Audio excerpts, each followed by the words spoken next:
Hey, what's going on, everyone? Vega here for Serpent X Tech. Welcome back to another episode of Caffeine Crypto, where I welcome you to join me with your favorite caffeinated beverage of choice, whether it's coffee, energy drinks, or just tea. And if you don't like caffeine, then grab damn water, because we're gonna go over some crypto news, what's going on in the market, how the ETH merge has changed the landscape, some Whitehouse framework updates, and of course, we gotta talk about EVGA.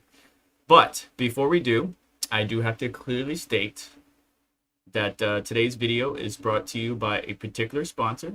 So we're going to go ahead and roll that ad real quick. But I do have a special guest with us. And I think you might know his face because it's Seth from Mind Your Biz. So, Seth, how are you doing today? I'm doing great. I really thought that life in a post-merge world would feel very different, but it kind of feels like business as usual, except that the miners aren't pointed at Ethereum. Am I right? So here we are. You know, one of our colleagues actually offline advised that their farm was still mining Ethereum. All that hash rate we saw at post-merge, they were one of the few farms that were still mining the Ethereum. But we'll talk about that in just a moment. Let's run a quick ad from today's video sponsor, and then we'll get back into it. Today's video is brought to you by BT Miners, and on their website you can sign up for their newsletter to get special offers or coupons depending on the service or product that they're offering. And their new website does bring a number of elements into the fold. For example, it's mining profitability calculator. Just like ASIC miner value, you can see what is the most profitable miner or cryptocurrency to mine at that time. Their miners range all the way from script algorithm to ETC hash, and they also offer repair services for ASICs or miners. Now, obviously, if you have a really old ASIC that parts aren't carried anymore, that might be a little bit harder, but just reach out to their services. See if they have a way to help you repair it. If you can't have your ASICs or your miners in-house with you or at your location, you may want to consider hosting services. Now, while I can't speak to all of these various elements of BT miners because I haven't had one-on-one experience, do check them out. And by supporting them, you're supporting the channel, and I couldn't thank you enough. But let's get back to the video. Well, actually, Friend who's a girl and her no, wife. no, no. My wife's. I meant to say my wife's mom was calling me. Anyways, hope you guys got that live. We're looking at the charts right now, and on my screen, Seth can't see it, but we're looking at basically the profitability of mining. Now, these are just my rigs, my configuration, with just a mix of AMD and Nvidia, and unfortunately, nothing is positive. 100% nothing is positive. There's not a single coin that is profitable right now. That is on what to mine. That's a key thing, right? Stay tuned for a week next week where I show a couple of tips and tricks, but you'll just have to wait for that. But the Ethereum merge happened. Ethereum seemed to tank, or not tank. It was down like 7-8%. Was that because of what the Whitehouse is doing, and not only that, but like the current market situation, economic situation, or was it kind of like people selling out and getting out of Ethereum now that the merge is completed? I don't understand. What do you think caused Ethereum to go down there, Seth? Hey, Vega, I think it's just a cut and dried buy the rumor, sell the news event. The news is here, bro. Everyone's selling. So at least those of us who were insiders, a lot are selling. Now, some of us, especially in the mining ecosystem, right? Shout out to the GPU mining fam, because a lot of the homies got into their Ethereum holdings at like $200 or lower, right? Because they mined them at $200 or lower. So if you did that, that was smart money, getting that just for the cost of power. But a lot of people who are just investors, right, who just put their money in and bought it like spot price, right, market pricing, they were buying it. They were trying to scoop up some Ethereum, but when it was closer to $1,000, this most recent dip. And so, yeah, when they saw it kind of run up to a little over $1,500, they were like, cool, here's my chance to dump on the plebs who are coming in, on this ESG narrative, this go green narrative. And yeah, the merge happened, and they said, okay, I'm going to shoot my shot, dump on retail.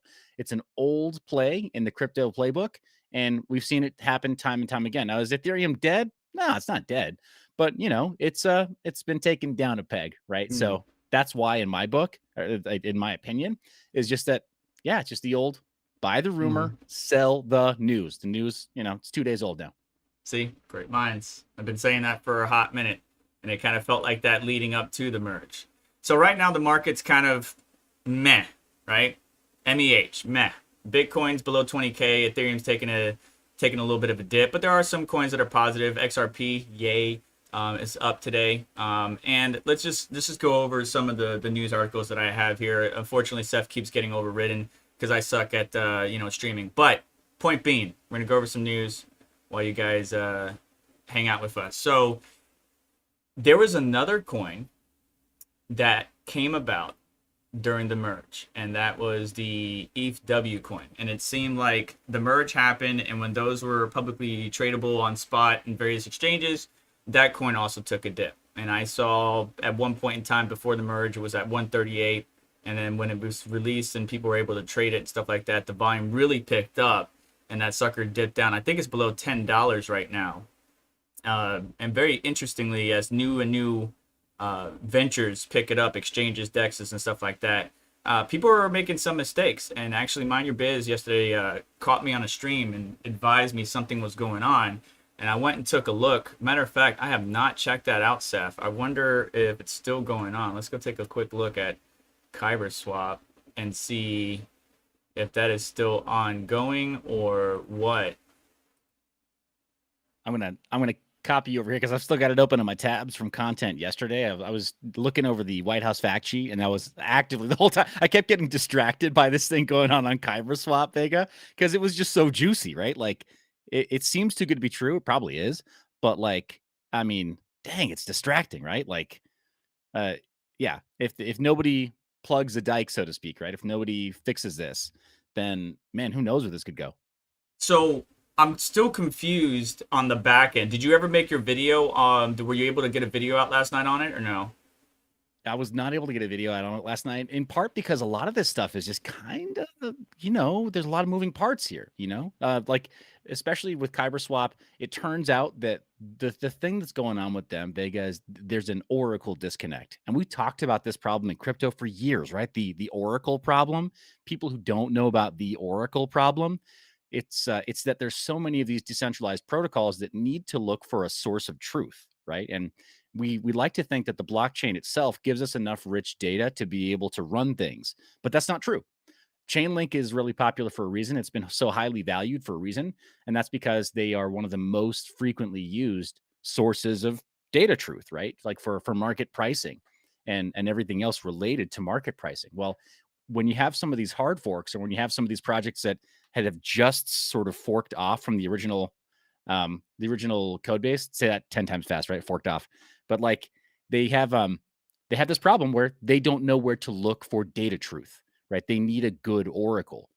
And I think that Kyber Swap, by supporting ETHW, they put the cart before the horse. They didn't have their source of data truth set up and established before they allowed for trades on ETHW.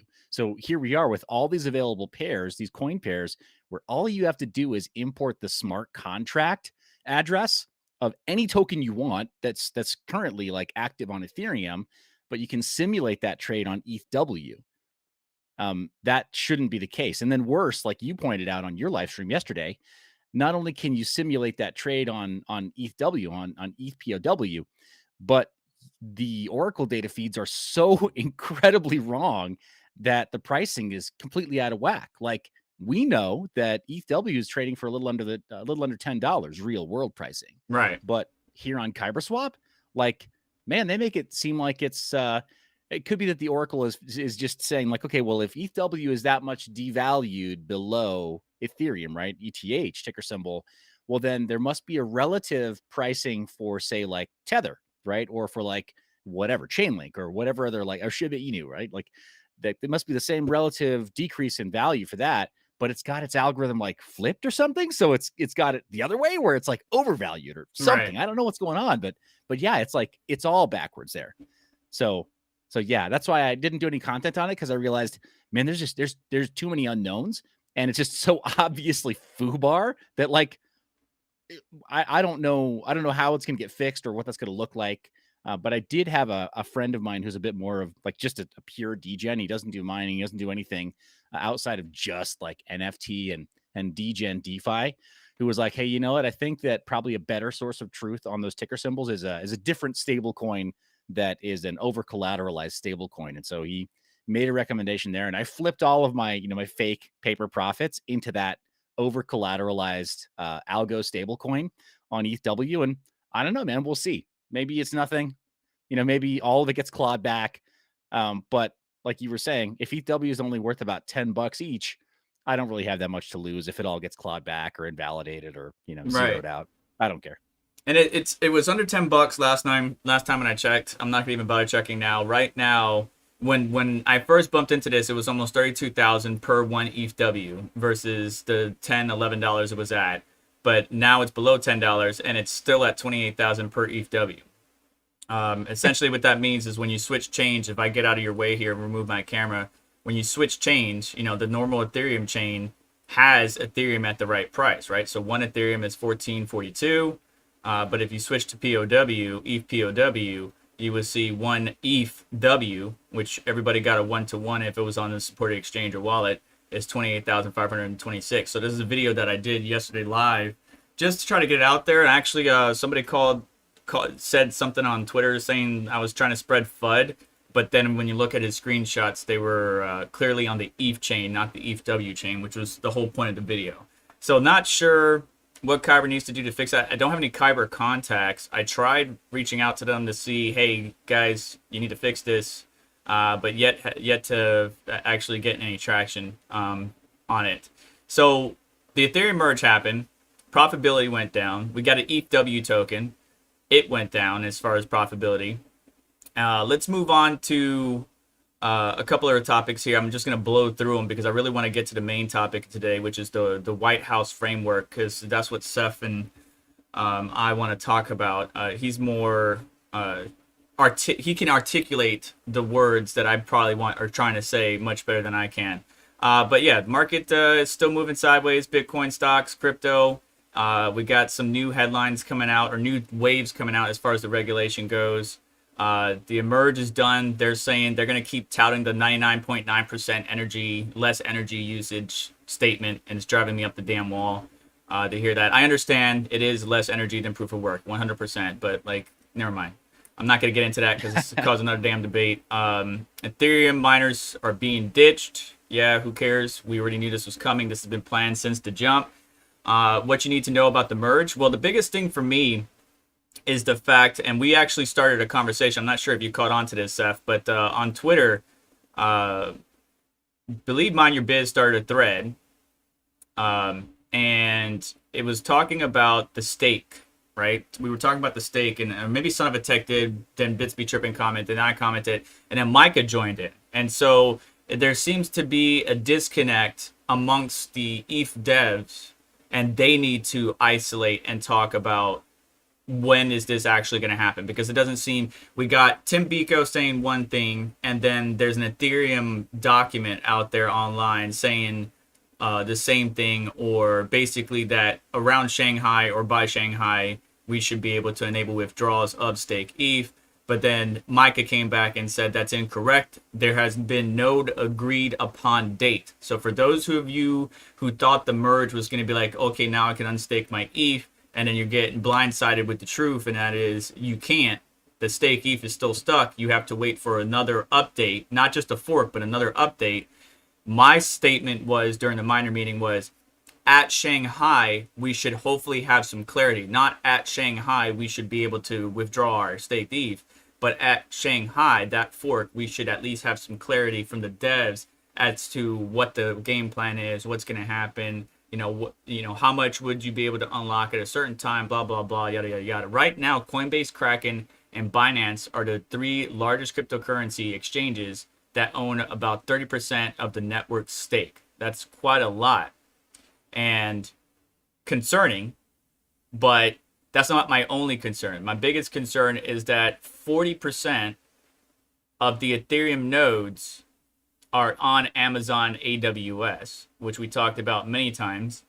So the network for the Ethereum proof of stake is really centralized. Not good, right? It's not good to have it in that state. When it comes to mining proof of work, yes, it is more energy intensive than other forms of cryptocurrency. It's the most secure in my opinion, depending on obviously if you got a project and you're the only one on it, maybe not so much, but proof of work is very decentralized, or can be very decentralized and very secure compared to some of the other cryptocurrencies. Just we're using a lot of energy to take care of it. So with this Amazon AWS situation, my biggest concern, especially with the regulatory framework that's coming down the pipeline, is I believe SEC Chair Gary Gensler is now wanting to consider ETH a security. Let me see here. So the SEC Chair, blah, blah, blah, Thursday said that state cryptocurrencies may be subject to federal securities regulation, repeating a pro-oversight stance in the wake of Ethereum's transition. But see, we still don't have any clear guidelines. Clearly defines commodities as federal regulators. So because it's switched, what is this? It's subject to security regulations now. It's very centralized, all on Amazon AWS, and there's some concerns regarding two addresses. Excuse me. There's two addresses that own 40%. Yeah, 40% Ethereum proof of stake nodes. Let's just say Ethereum. I'm tired of saying a proof of stake. It's Ethereum. Nodes are controlled by two addresses, says Santiment. Santiment indicates that 46.15 of Ethereum's nodes are controlled by only two addresses. And then they have a tweet here that shows the two addresses.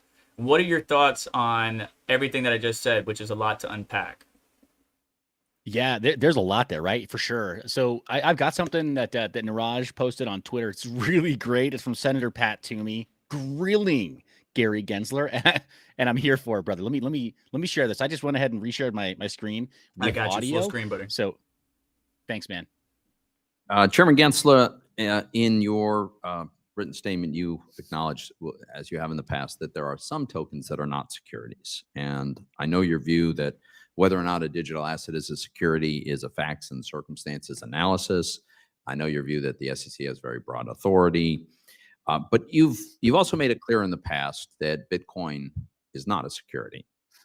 Now, some SEC staff have also previously said that Ethereum is not a security. The SEC's DAO report characterizes Ethereum as decentralized. So here's my question briefly, and without getting deep into the weeds on this, and I acknowledge your belief that most tokens have a large degree of central control, but generally speaking, is it fair to say that a significant factor for you in whether or not a digital asset is a security is whether it is centrally controlled or decentralized? Well, I look to the Supreme Court that's often written about this, probably close. Now, hold on. I'm going to call out real quick his body language. Gensler is so nervous right now, saying that the Supreme Court has often written about this. No, they haven't often written about cryptocurrencies. He knows he's lying right now, but he's trying to use something called the Howey test to see if something is a security or not, or something is maybe even a Ponzi or not, and trying to apply it to cryptocurrencies. And he does get called on it, man. He just gets grilled here. But I wanted to call that out. Even he knows he's lying right now. To a dozen times in 50 years. And it's whether the investing public is anticipating profits, and that includes anticipating profits from appreciation as well as, you mentioned, rights, based upon yeah. Bro, the cameraman behind him is laughing. Even the cameraman knows what's up. Go ahead, keep going. I'm just saying, I saw him smiling and laughing. Right. Yeah. Yeah. This stuff is, so much of this stuff is theater. He's got an agenda, and he's trying to make his case to just play out that agenda. But we'll get to all that in the Whitehouse press release soon. Common enterprise, but the efforts of that common enterprise. Right. So I guess another way to put my question, which you haven't answered, is it possible to have a common enterprise if it's something is decentralized? How could I have a common enterprise? I mean, it doesn't isn't centralization necessary to constitute a common enterprise? You could have some things that are quite open, but still have, if the public is anticipating a profit based upon that common enterprise. So I'm being careful with my words here to be accurate as best I can. The common enterprise, are you relying on a group of individuals? And look, these are not laundromat tokens. There is a I group of understand, but people that are you're not actually. answering my question though. But so let me try it this way. What is it about Bitcoin that causes you to conclude it is not a security? Well, one is there's no group of individuals in the middle. Right. It's There's no decentralized. group of individuals in the middle. Right. That are basically, and you're not, in essence, So the investing public's not betting on somebody in the middle or 6 people in the middle. you're choosing not to use the term decentralized, but that's what you're describing. It is the decentralized nature of Bitcoin, I think, is really what you're getting at. Here's my point, and I'm going to run out of time here, but there are a lot of projects, as you know, that, I mean, decentralization and centralization occurs on a continuum, really, I think. And you've acknowledged that there are tokens, plural, that are not securities. I think it's because of this centralization that you come to this conclusion. And my point is, it is not reasonable to fail to provide clarity, to provide the definition of exactly where on this continuum you have a sufficient common enterprise that it qualifies as a security and where you don't. You've said Bitcoin doesn't. Some of your colleagues have said Ethereum doesn't. But a reasonable developer who wants to comply with this doesn't know where that line is drawn. So I think where we might have a difference is there are many factors. And so it's not one spectrum of centralization versus decentralization. What the Supreme Court, and I try to stick to, they're the Supreme Court. And, there'll be debates about other laws. I try to stick to what they say, a common enterprise. I think about a group of individuals in the middle. That developer is in the middle and the investing public's betting on them, counting on them, even if the token might be on 1,000 computers. That's not what the Supreme Court's looking at. It's not about the token being on 1,000 computers. It's just like a group of developers in the middle. But if there is nobody controlling it in the middle, that's what we call decentralized, and that does happen.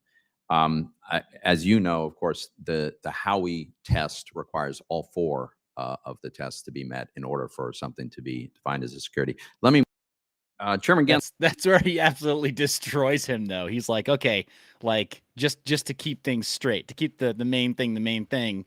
Gensler's trying to use something called the Howey test, which is used to gauge whether or not something is a security, and bring up one single point instead of all 4 points. And Toomey just brings the receipts and just drops them on him like a ton of bricks at the end there. I love it.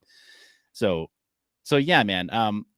Wow, that was a roundabout way for me to answer your question, Vega. Here's the thing, though, man. I think the community, especially GPU mining fam, we got to take a little bit of an interest in some of this political stuff. It's tedious, it's annoying, but man, these guys are taking an interest in what we've been doing. We need to watchdog them, right back. We got to pay attention to what they're talking about. Mm-hmm. So that's why I brought that up. But because it goes far beyond like even the Ethereum core developers. If this group of like young 20-somethings or maybe early 30-something developers is making financial decisions or tokenomic decisions with a network that we want to use, we better know whether or not there are legal ramifications, So, and I think these kinds of exchanges between Gensler and a senator, like it makes a big difference. Like it shows us which way things are going. Mm-hmm. Thankfully, we do have some senators that are kind of pro crypto and are trying to keep the SEC accountable so they don't run like crazy. They just like don't steamroll everybody in the ecosystem. But yeah, I think that the merge and the way that staking is being forced on people right now, it is a really bad look. Like it could give the SEC and Gensler a lot of ammo to use against Ethereum in the the short term. We'll see how the rollout happens, but I know a lot of people are already asking questions, and as the merge was leading up to it, we've been fighting the various misunderstandings or misnomers about, oh, it's going to lower fees, oh, it's going to do this, oh, it's going to do that, and it's just been I feel like I'm pushing water up the hill with a damn broom. It's ridiculous. So right now there is no set time frame from the devs, and with it being centralized, not only is the SEC gonna get ammo depending on how things play out. But then we also have censorship. What if something happens, and that's really what this regulation talk is coming from, right? We had the Terra Luna, we had the Three Arrows Capital, we had multiple bad apples do something that impacted millions in a negative way financially. And so the government wants to step in and make sure that it's protecting its consumers. And that's what the Whitehouse paper talks about, or at least what its framework is so-called designed for. But, projects, these bad apples, just kind of shed a bad light for everybody, right? Unfortunately. I don't think we need to talk about this anymore. At least this, I have a few topics here that I wanted to cover, but I want to let's just get into the Whitehouse paper, right? Okay. What do you want to talk about? Because I got a couple of headlines here. So we got Whitehouse outlines plan to regulate cryptocurrencies. Here's what you should know, and it's a video. I'll link it down in the description because I want Seth to run the gamut here. But the new framework builds on research from 9 reports submitted by to the president since the order and claims to reflect the input and expertise of a diverse stakeholders or a diverse group of stakeholders across the government, industry, academia, and civil society. I don't know these individuals. I think I know like 2 or 3 of them. But the framework is broken down into sections titled Protecting Consumers, Investors, and Businesses, Promoting Safe Access or Promoting Access to Safe, Affordable Financial Services, Fostering Financial Stability. That's funny. Advancing responsible innovation, reinforcing our global financial leadership and competitiveness. Keyword, our global financial leadership, fighting illicit finance, and exploring a U.S. central bank digital currency, or a CBDC, which has been touted in that article. So, Seth, I'm going to bring you back up. Do you have anything that you want to share on your screen or talk to? Go ahead. Yeah, so I've got the straight dope, my friend. You can be relied upon to get it uncut, uncensored from your boy. So I've just got the whitehouse.gov document right here, and I'm going to go ahead and make sure that you have that. If it isn't in your links for show notes today, I'm going to make sure that you definitely have that. So I have sent that to you. Oh, you know what? You already got it. You know where it is. You know what it is. Mm-hmm. So yeah, you did that on Twitter. So I'm a huge fan of going straight to the source, right? But what I've done is I marked it up here on screen. Some stuff that for me, and I did a video on this yesterday. For me, some of the stuff is kind of a green flag. I've used some of it as kind of positive. At least it sounds good. And then, and we can take some hope from that. But mostly I've got like red flags, yellow flags. And then here I wanted to, for ease of reading, I separated all their different like points here.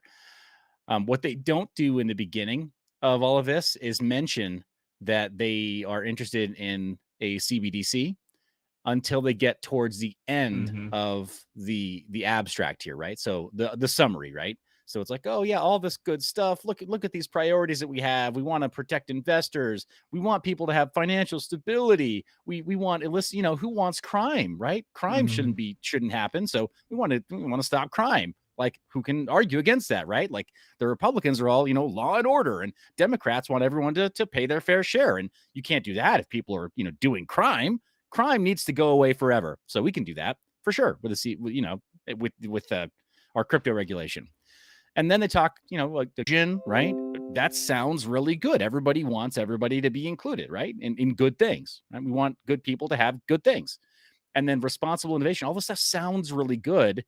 And then instead of a cherry on top of the ice cream, they put a little, little rolled up ball of dung, right? Little roll up, tiny little poop pellet, right? About the CBDC. And it's like, oh, well, here's your ice cream sundae. It's all good, right? Don't mind the little poop we put on top of the CBDC. And that's basically the summary of the rest of this thing too, is they go in depth. And I got a lot of red flags you can see here, and a lot of yellow flags too. Right, having the Federal Trade Commission involved, having the Consumer Financial Protection Bureau, probably not the worst thing.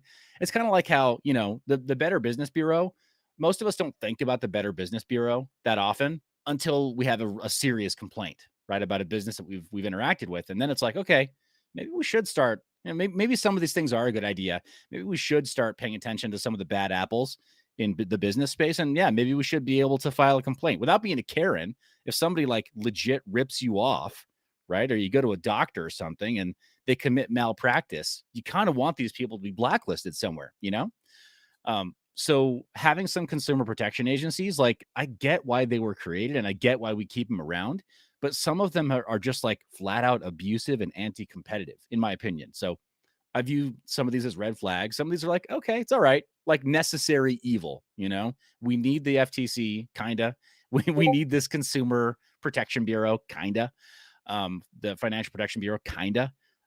We need the Better Business Bureau, probably more, to say like, hey, in a free market, these people are kind of a-holes, right? And they rip people off or they hurt people.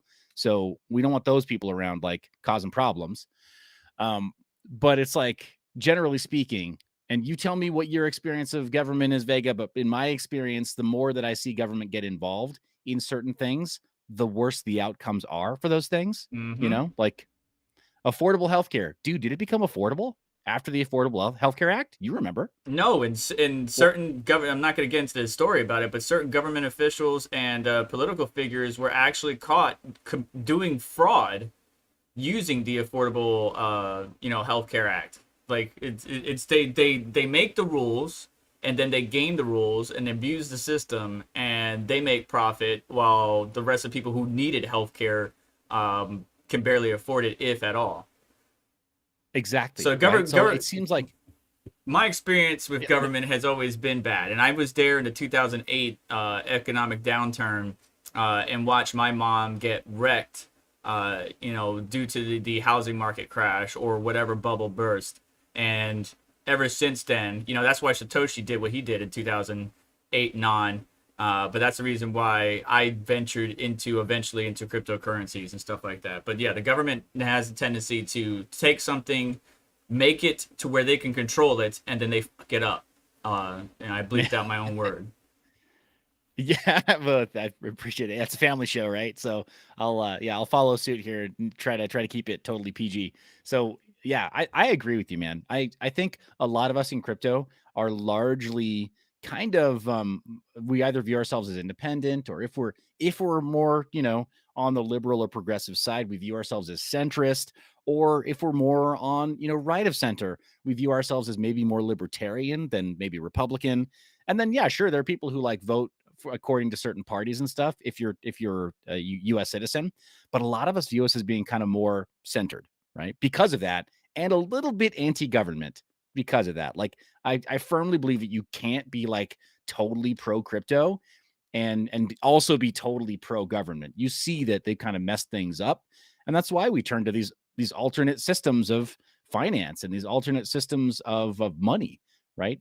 Because of they're just doing it better than the government does. So yeah, I see a lot of these groups though as being kind of red flags. Like, I mean, even let's take another example, right? The FDA, the Food and Drug Administration. They were supposed to help set allowable limits of, for example, heavy metals in our food, right? Like, and in our lifetime, Vega, you realize that the amount of mercury, heavy metal, this stuff will poison and kill you if you eat too much of it. The amount of mercury that they allow for big food companies to put into like canned tuna or any other kind of like canned fish or canned meat has increased by a minimum of 500% in our lifetime. So they let us be poisoned 5 times more. Mm-hmm. And the FDA just says, "Oh, that's all right. Cool. No problem. Poison is good now." You don't have to. Yeah. Not putting on my tinfoil hat, but population control. All right. Yeah. I'm glad you brought it up, because I think there are a lot of other issues we could talk about that'll get the stream taken down. But yeah, I think you're not wrong there. I don't know who said that. I don't know who said that. Yeah, right. Like, but here's the thing, man. It's the 800-pound gorilla in the room. If you're looking for it, it's there, right? Like, mm-hmm. I think you're right.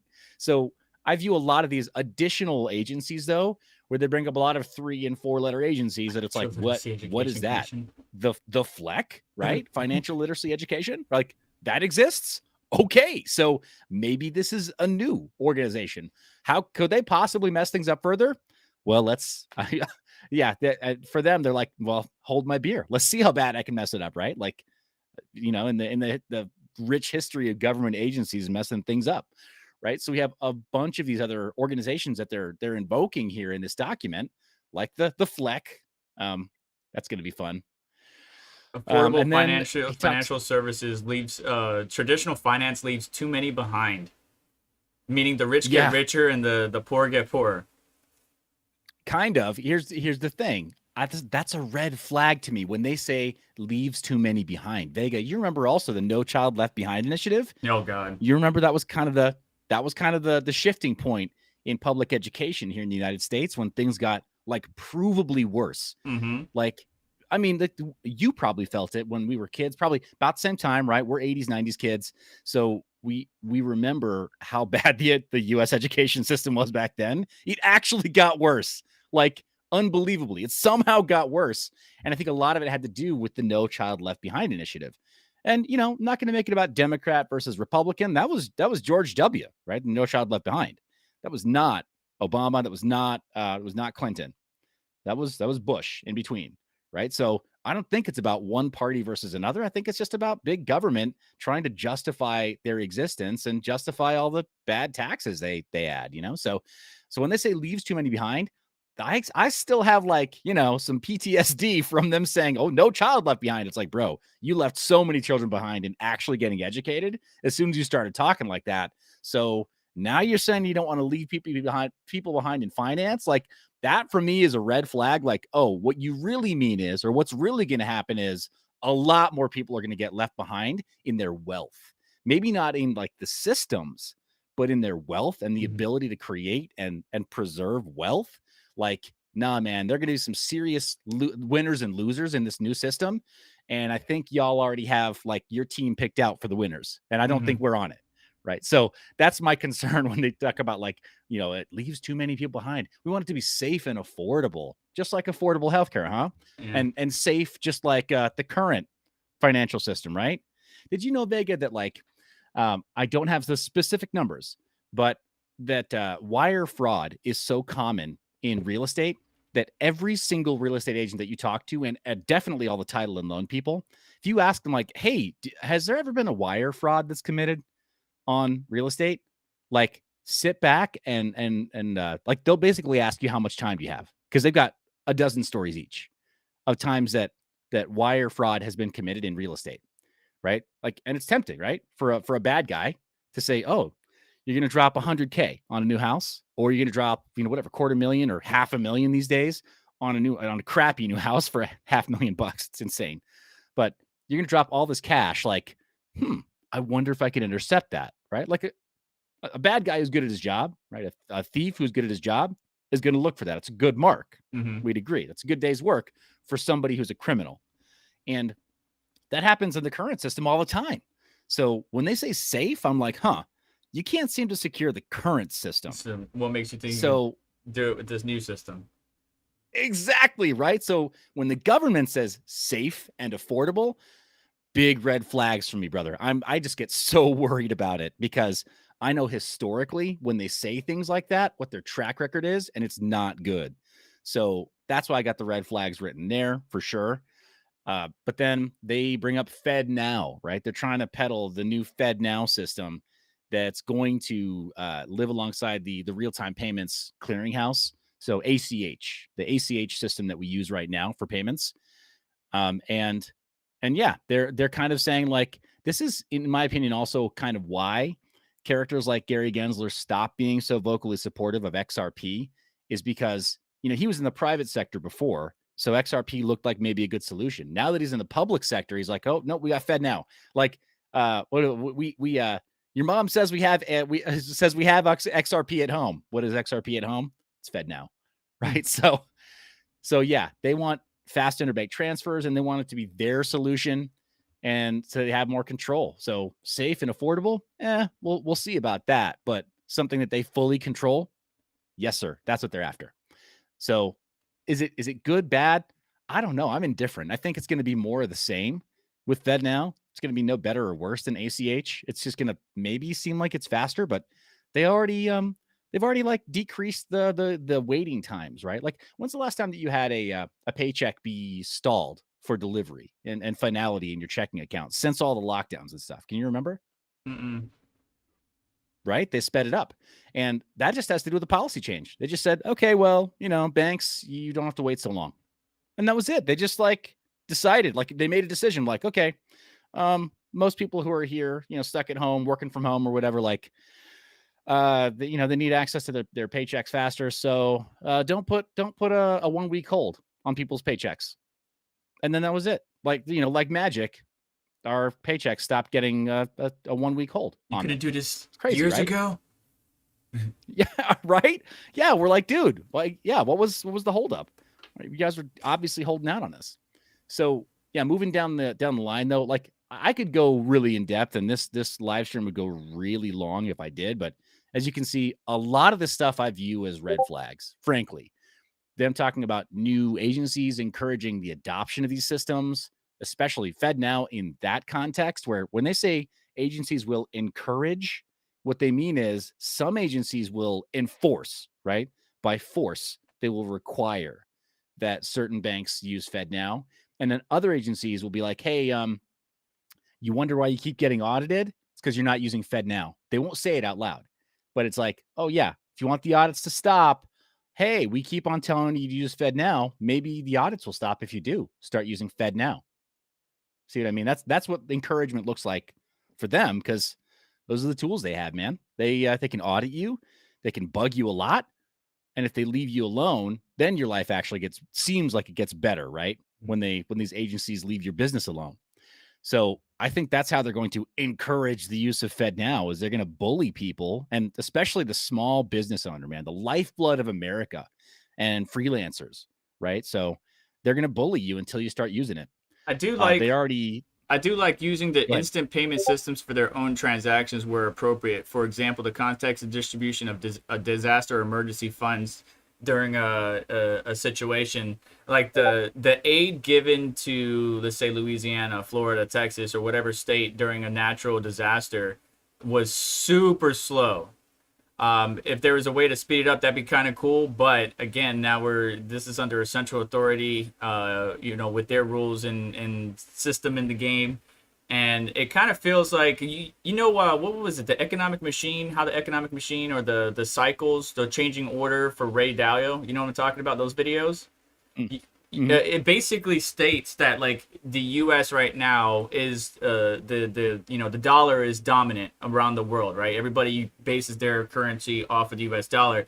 It seems like they're going to want to push this agenda, to me, in order to be or continue being the world order, in order to be the one that everybody like compares their currency to, right? The CBDC would be that guarantee for the U.S. to continue to be the major world power that they have full control of, and that the whole world has to co-align with, is what the CBDC means to me. Yeah, I think that's exactly right, Vega. And I think all of the stuff that's kind of like spitballed up here, like, talked about like, oh, we'll get these agencies involved. Maybe we'll make some of these policy changes or make these strong suggestions. The bottom line is a CBDC enforces all of it in code. So they can then say like, all right, well, yeah, we think FedNow is pretty good, and you should probably use FedNow as the on-ramp for most of your fiat activities. Well, a CBDC can have that baked into the code, where the only way to on-ramp and off-ramp into like dollars, like cash, is through FedNow with that CBDC. So like, to think that they won't like make it where they say encourage, right? Like they won't make it something that's enforced through a CBDC. Like, you must be new here if you think they can't just enforce it, right, with that code. But on that point that you talked about, where disaster and emergency, we think about FEMA, right? Mm-hmm. Is it going to get FEMA on site any faster? I don't know, man. Logistics are hard, right? Like getting choppers out with supplies to a given location, that's not always easy. No. Even with additional funding, you still have to coordinate. So I still think it's going to be a bit of a clown show there. I still think that in the cases of emergency disaster, there are going to be problems. You just have to have really strong communities. Like, you see this in areas where there's really strong Christian communities, around the United States, especially. I'm gonna call out the Christian communities, and it's not exclusive, right? You got really strong, like especially in the eastern states, along the eastern seaboard, you got really phenomenal, like tight-knit Jewish communities that come together too. But throughout the rest of the states, you see really strong Christian communities, especially, that take care of each other during emergencies, right? Like they don't wait for the government, because you'll be waiting for days, right? If you want FEMA to show up. But then they talk about other government to consumer payments, aka airdrops and maybe universal basic income, where they want you to be dependent on them. So I worry that all that stuff is hidden in here, man. It's all there if you read between the lines. They're hinting at wanting to have more control direct to consumers, instead of having the central bank work with retail banks and then having that trickle out to like credit unions and so on and so forth. They want direct access to us and our pocketbook. So they're all saying that right here. And it That's all kind of also a leads like, bunch you know of what? data too.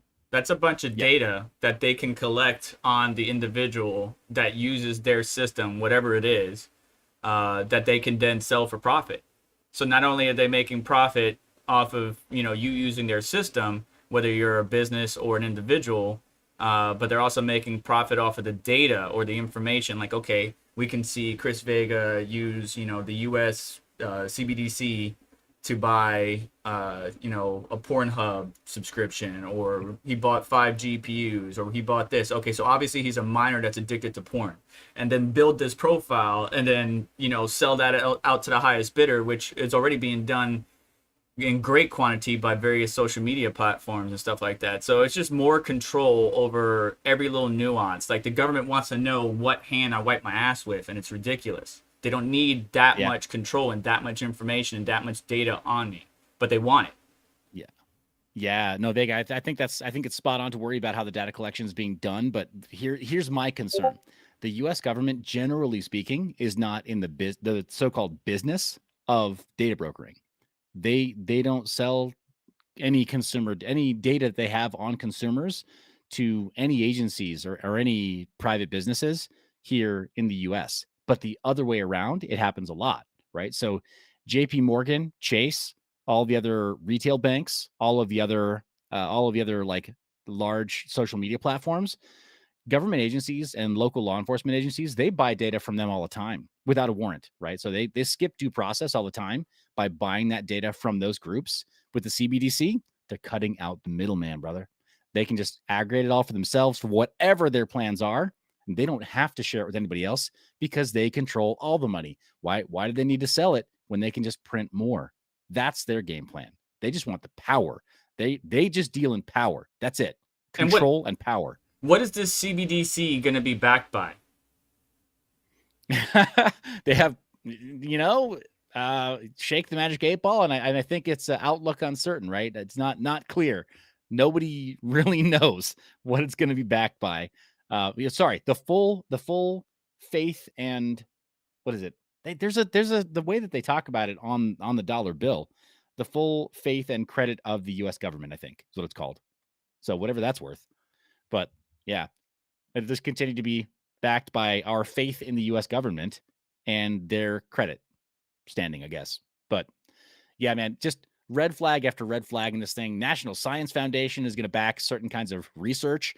This is where, man, I get really worried about this, right? Because they want to not just do research into technical, but socio-technical disciplines. They want to start studying the game theory of how people use their money and how they can be more involved in getting people to use the CBDC. Behavioral economics, right? Like, how do people spend? Why do people spend? Where do people spend? When do people spend? And they've got the resources to do it now, right? With the NSA doing their dragnet across all the other communications that we do. Like, man, it's pretty crazy.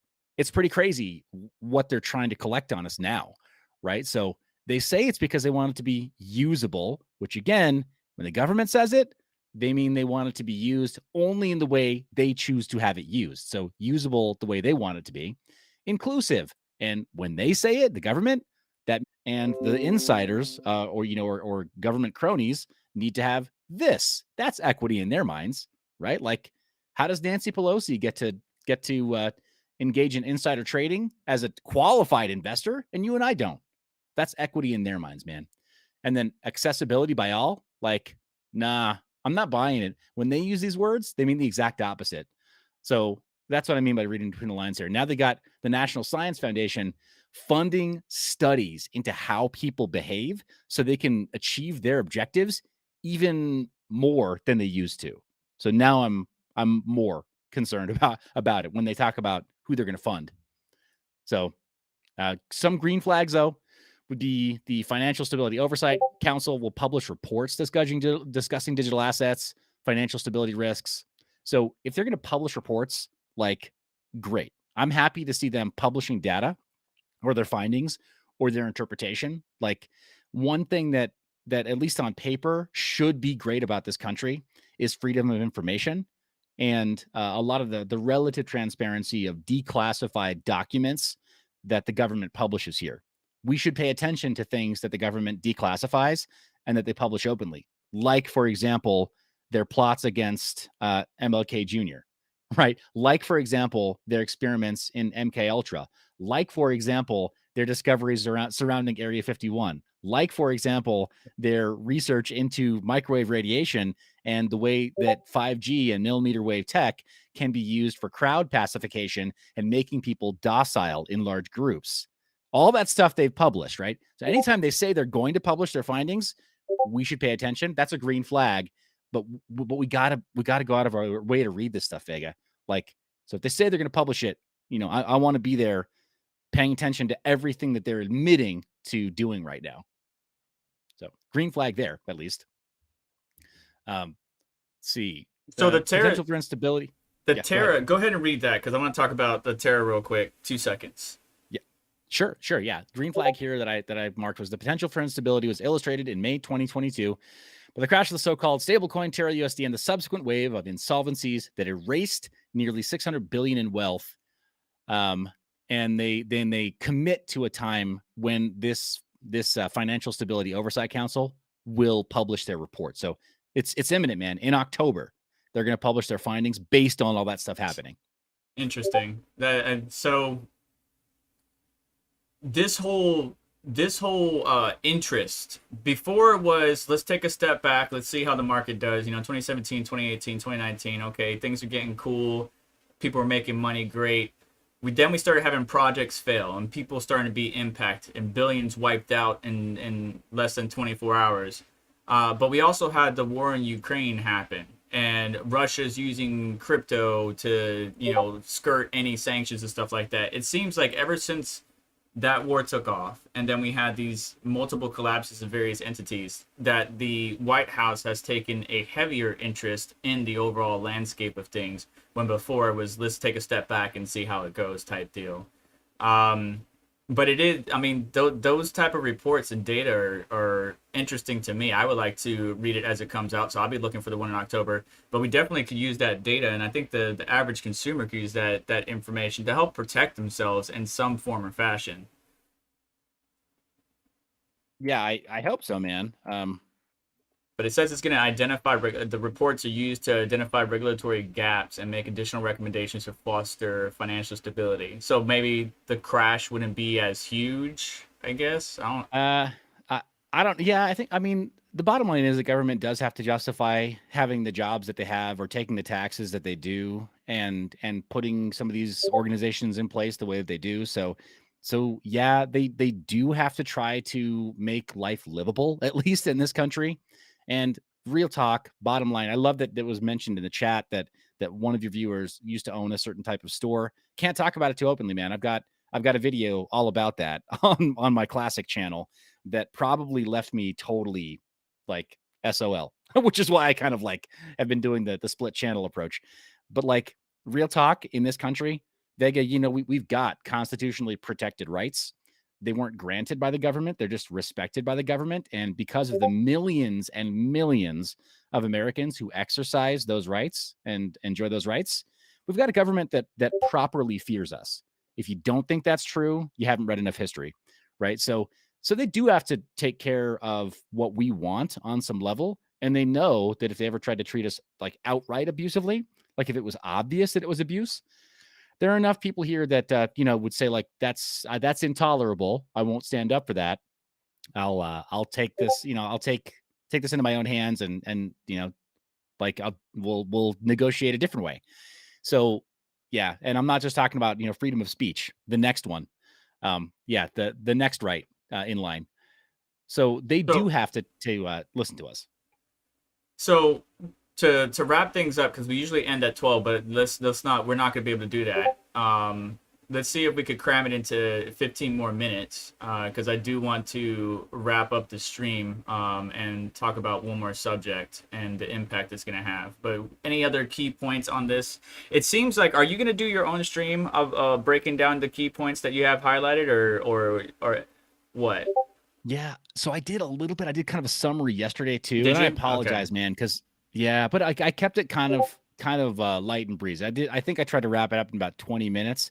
I think, man, for me, the way that I want to sort of, I'll tie it off with a bow here, because they go through all these different agencies that they want to say are going to help us and, give regulatory guidance for best practices, which is good, right? These organizations do need to give regulatory guidance. If they don't publish what it is they're looking for as red flags in our industries, then how will we know if we're Crossing the misstepping line or overstepping? Yeah, right. Like that's the common problem for small to mid-sized business in this country is you never know what you don't know, or what permits you were supposed to have that you didn't have, or what new permits are coming down the pipeline. Man, government contracting is even worse. Like I worked for a GSA contractor for a short time. Just like, dude, we were just selling office supplies to like military bases and government offices, and the hoops we had to jump through to sell paper and ink was unreal, right? So just trying to figure out what the expectations are can be half the battle, right? Like that's tough. So them committing to that, not a red flag. Hopefully they commit to being very clear about it. But that clip from Gensler shows like they're not going to be clear about it. They don't really know. They're going to try to be as quiet as they can about it until they can come up with a solution that solves all the problems that they view as problems. And it's a little bit more like, forceful, right? Rather than just a suggestion or a guideline. And I think it does just boil down to way at the bottom, them pitching, that CBDC. But right before they get there, they talk about like fighting illicit finance, right? AML. Right. Look, think of the bad guys. Look, North Korea, they hacked crypto for all this, money. Right. And some of these cryptos are pseudonymous. That's bad. How dare you be a pseudonymous? It's like, bro, I can send, there's a limit to what I can send in the mail, but I can send a bunch of $100 bills in the mail. I'm not committing a crime. Like, and that's pseudonymous. I can write a pen name and then just throw a postage stamp on it, walk across town and drop it in a mailbox. That's not illegal. What are you talking about? Like, it's pseudonymous. It's dangerous. Cash is too, bro. Like, stop. So they try to bring up these boogeymen right before they say, okay, Bank Secrecy Act, got to amend that because, because finance shouldn't be secret anymore all of a sudden, right? Like, but they're trying to set up a narrative here that basically gets us to beg for what they talk about right after it, a CBDC. Vega, right. You were spot on, right? That's the upshot of all of it. They want us to beg for the CBDC. They want us to want it. So, yeah. One green flag in this section, though. They say a CBDC could also have unintended consequences, including runs to CBDC in times of stress. Here's where I think there may be a saving grace if they don't algorithmically or programmatically, right, in the software of this CBDC, if they don't prevent us from getting access to these digital dollars, like it could be cool to see, something of a digital bank run and see like, okay, well, like you wanted digital currencies, that just comes with the territory. You can't deny people what they need. The way that right now you let retail banks like shut people out, right? Or you'll do like holds on people's money in certain times when they desperately need it, and you don't distinguish between the different facts and circumstances of people's individual lives, right? Like, I mean, like you mentioned, emergency services needing to call in FEMA and stuff. Who are you to say that somebody doesn't have to run to the store and get a couple of carts worth of groceries and stock up because a hurricane's blowing through? You've seen it. I've seen it. I live in Miami. Like, sometimes you got to do that. So there are times where you just have to go run to the bank and pull out a lot of cash or pull out a lot of funds. And yeah, CBDC, if it can't do that, then it won't get adoption anyway. So little green flags here and there, but mostly, yeah, the bottom line is like, and literally the last point is they want to explore a CBDC and all this other stuff, all this preamble, all this stuff. It's pretext, Vega. It's all bogus. It's all baloney to try to get us to want a CBDC and beg Uncle Sam, beg daddy government to give us a CBDC. I ain't buying it. You know, honestly, we need some constructive framework or regulation in place, because there's a lot of people on the sidelines that are not willing to get into the space until the government gives it the A-OK and tries to put some type of, you know, border around it. Like, where's the line in the sand so I know I don't cross it and I can work within the confines that you'd established. But at the same time, I don't know, man. My key thing is who are these people that they mentioned in the article that's been collectively working with them to provide information? Like, who are these individuals? Because I'm very interested to know who's been feeding them information and what are their takes on it. But like I said in the minor meeting, you know, it's very important not only to pay attention to what your local administrator, state, or country is doing with blockchain technology or crypto as a whole, but also try to be in the conversation.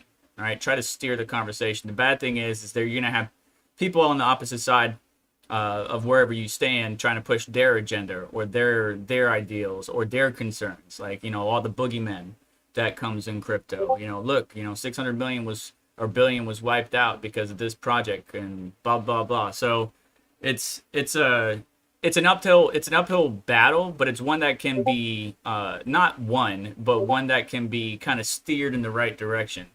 So this recent Whitehouse framework is got a lot of concerns, as you pointed out. If you guys haven't checked out his channel, go check out the summary video. But hopefully, you know, there's some amendments or some changes that can be influenced and try to steer this whole thing in the right direction, try to right the ship. It's not going in the absolute wrong direction. I just think it's definitely going askew of where it should be going. Because if they regulate it too much, they stifle innovation. Things start to falter. The blockchain world starts to degrade.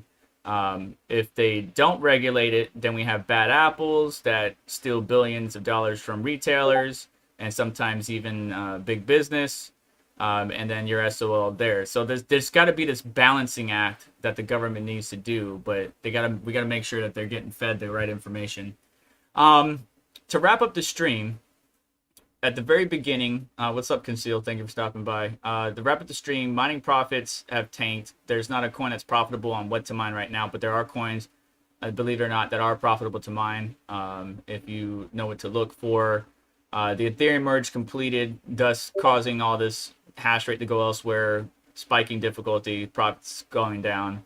The Ethereum network is now very decentralized or very centralized on Amazon AWS. Only 2 addresses, from my understanding, let me make sure I read that right. 2 addresses control 40% of the nodes on Ethereum. SEC Gensler sees now that Ethereum's moved over, is, you know, it's gonna be subject to security guidelines. Ethereum Classic of Ravencoin's hash rate nearly doubles after the merge. Doge is the second largest POW currency now. Grayscale wants to sell all its ETH, which I believe many of you did, which is why it dropped so much. Binance accidentally gave about 4 million, I want to say, 4 million worth of cryptocurrency, 4.8 million worth of HTN tokens, HNT helium tokens, in place of mobile tokens, and a lot of people took profits on that. Congrats for those of you that took advantage of that situation. That was their mess up, not yours. Don't feel bad in the least.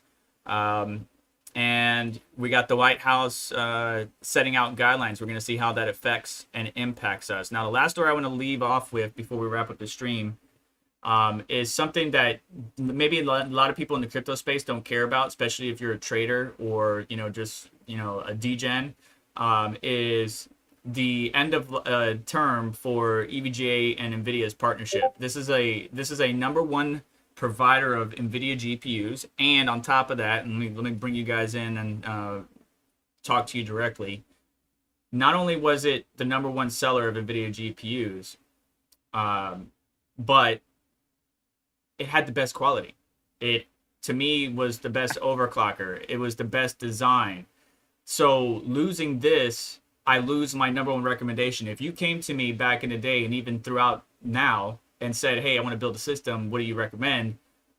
9 times out of 10, it would be an EVGA GPU because it's reliable, I can trust it, their support's great. But now that's going to change because 80% of EVGA's revenue was selling GPUs, and if they're not going to be a GPU manufacturer, at least the power supplies, maybe the motherboards, keyboards, mouse, a few other things.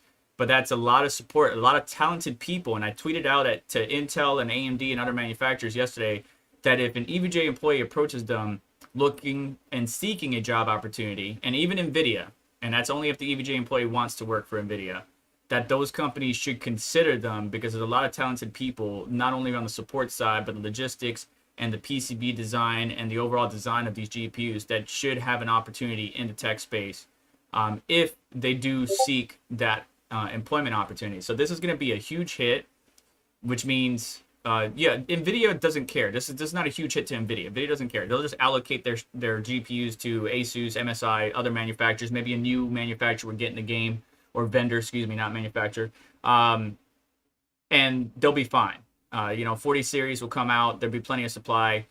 Of course, the secondhand market's getting flooded right now, so it's not really a big deal. But losing EVGA is gonna impact everybody in the gaming and mining space. You can best believe that, and it's sad to see such a good company go. But we'll see how things pan out in the long term. And that's pretty much the stream in a nutshell.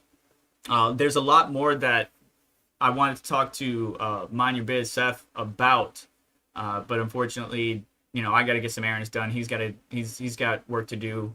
We're both busy men. We appreciate your support. We appreciate you guys coming by, hanging out on our streams, catching up. Make sure you're following us on Twitter, and retweeting or commenting or just sharing information. My favorite thing is when you guys drop little nuggets of data for me, whether it's in a comment on the video or on Twitter. You tag me in something that's very important. I appreciate that. So keep the community going. I know mining profitability is down. A lot of people are probably getting out of the game. Speaking of that, Seth, how many people do you know just straight up shut down their rigs or selling their GPUs? Do you know anybody selling their hardware? That's a tough thing, man. VEGA, I've had kind of a different stance from a lot of the GPU mining fam. I started issuing sell signals for hardware months ago. As soon as we started to see the downtrend, because now we're going illiquid. We knew that at some point we would, just like the last cycle. We knew at some point that the inventory would just get illiquid, and so now for the mining fam, it's only time to buy. You gotta look for those opportunities to seize upon when it's the right price for you. But there's only inventory to buy for you, and you can be picky now, right? Like, name your price, you probably get it eventually. So, but selling, nah, man, in the mining space, that time has passed. Can't do it now. Yeah, because you probably will. If you're new to the mining space, you probably picked up a 3060 Ti for $700+, and now it's if you try to sell it, it's gonna be like $350, if that, because you could buy it new for like $360 at Best Buy or something. So it's definitely a crazy time. My word to the individual or the person out there, the at-home miner, would be don't waver in your convictions. What I mean by that is if you love a mining project, you can stand behind it. You can get behind the fundamentals, the roadmap. You like the dev team. It may not be profitable to mine, but I got news flash for you. It wasn't profitable in 2008 to mine Bitcoin, but people were still mining it. It wasn't profitable to mine, let's say, Feathercoin, but people were still mining it. There's always been these gaps in time where people mine currencies at a negative because they believe in the project, they want to help secure it, they want to keep it decentralized. There's a number of things. So what are your convictions? And then go from there. And then obviously do what's best for you and your family and my budget. Like right now, what's best for me and my family, considering the cost of electricity, food, and everything, is to actually shut down one of my rigs, swap it out with a different device, which will be coming out in the future, and then sit on that for now until things get better. Because as I mentioned in my chart and on a number of streams, I think I said I'm looking like end of October for things to possibly start getting better. And what I mean by that is the difficulty has adjusted, the hash rate has stabilized, price discovery is starting to happen. Things might get better by October, but as far as an economic standpoint, we're still going to have some pain ahead. That's my personal opinion, not financial advice, just some dude on the internet. But until we get out of this economic rut, I don't expect, Bitcoin to make new all-time highs and crypto mining to be, as explosive as it was. So for some of the people getting out of the game, that's just discounted GPUs for you, and possibly discounted crypto if you play your cards right. Yeah. Hey, Vega, let me also just like tack onto that a little bit. If you're a spec miner, if you're one of those people who's okay with running your rigs for like, an afternoon or a weekend or just overnight sometimes on like completely speculative, like degen crazy stuff, long shots, then this is your time to throw a lot of Hail Marys, right? Like you were saying basically just now, like crypto's as cheap as it's going to be, or it's getting as cheap as it's going to be. So if it's GPU mineable only, then, consider an afternoon or heck, even a couple hours. Sometimes better than nothing, especially with certain coins if they're day zero. And one case study in the last bear market was Zono. If anybody, Right. Yeah, right. Like that was one that we mined. And you remember when Grin was brand new, right? Like you were doing content, right? When I think when Grin launched. Yeah. So like early days of Grin, early days of Beam, early days of Zono, and some other like day zero or week one mining plays. Like if you mine early, you sometimes, you're the amount of the number of coins you're getting in like per share, right? Or every hour or every day, way higher than if you wait a couple weeks to jump in on some of those plays. So like spec mining could be fun too, and you don't have to run your rigs 24/7 to do it. Right. And I mean, if you study the way your power company provides power for your area, you can actually find out, okay, the price of electricity goes up because we have to run gas because of high demand in my city, town, whatever. So I'm going to turn it off between 11 a.m. and 5 p.m. And I'm only going to turn it on between 5 p.m. and this time. And you can automate some of that if you know how to do it. For the at-home miner, there's smart plugs. But as far as like the PDU that you need for like a 240 volt system, there's a little bit, between Hive OS and various things, you can make it happen. Otherwise, it is a bit of a chore. But hang in there. That's basically what I'm trying to say. I'm roundabout way of saying hang in there. The market will get better. Crypto is not dead. I don't believe GPU mining is dead. Hey, for once, everything is green. Bitcoin is up to 20K. There you go, guys. Look at the glass half full, not the glass half empty. Stay in the conversation with your local leaders and politicians and government officials. Let's try to make sure that they're properly educated. And, maybe the people that they're working with are very educated and in their fields. I just want to make sure that, we're aware of their agenda and they're not putting their own personal agenda into the mix to try to push it down the throats of others. But that is today's stream. I thank you so much for watching. We're going to end with Seb's beautiful face. I thank you so much for your time. Make sure to like, subscribe, comment, all that good stuff. Check out links in the description to help support the channel and what we do here. And stay tuned. We'll have an interesting video. I think it's an interesting video next week, but you or many others may not. We'll see. But we'll still be here, regardless if you're mining or not. We will still be here providing content to you. And I thank you for your time. Any closing words there, Mike? Any closing words? I cut off. Yeah. Yeah, no, for sure. I think if anything, hey, Serpent, we got to do it again soon. And I think maybe I have you on my channel next time because I did the highlight, but we haven't done anything live, and this is a lot of fun. I really enjoyed this. But I mean, you did get me going on a topic where like, this is deep, man. The stuff with the Whitehouse and regulation and stuff. Like we could talk about that for hours. I know we can. Yeah. I So know we maybe can. maybe something a little more light and breezy next time. Yeah, no worries, no worries. But thank you for your time, and make sure you guys go give them a follow. And I'm pretty sure most of my community shows support for you as well. But if not, go check them out. Thank you for your time, and I will catch you guys later. Take care.